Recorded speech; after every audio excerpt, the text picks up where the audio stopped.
In today's video, I'm going to teach you how to fix ChatGPT error code 1020. This message usually means your access was blocked by the site's protection system because something about your connection looks unusual. It could be your IP address, cached cookies, a browser extension, or your network. I'll walk you through a clean, safe sequence to resolve it with quick checks you can do after each step. Start by turning off any VPN or proxy. Fully quit your VPN app and make sure your operating system's proxy settings are disabled.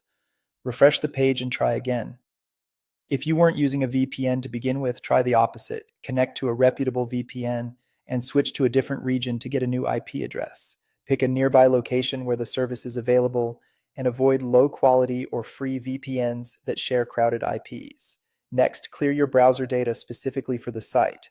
In most browsers, you can open the site info panel near the address bar, then remove cookies and site data for the domain, or go into settings and clear cookies and cached images for that single site. This preserves your general browsing history while removing stale tokens that can trigger access rules.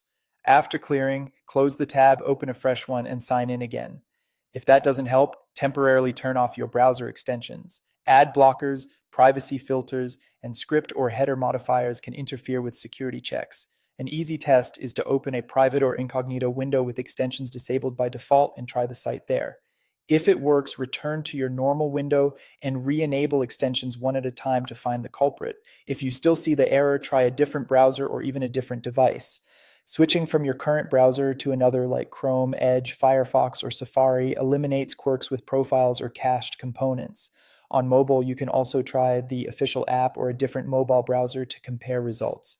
Then check your network. Move from Wi-Fi to mobile data or from mobile data to Wi-Fi to change your public IP. If you're on a work or school network, their firewall may be filtering traffic. Testing on a home network or a personal hotspot can quickly rule that out. A simple router restart can also assign a fresh IP from your provider. Finally, if none of these fix it, give it some time. Temporary restrictions, traffic spikes, or automated fraud checks can lift on their own within a few hours. Try again later with just one tab open and a steady connection. Follow these steps in order, and you should be back in smoothly.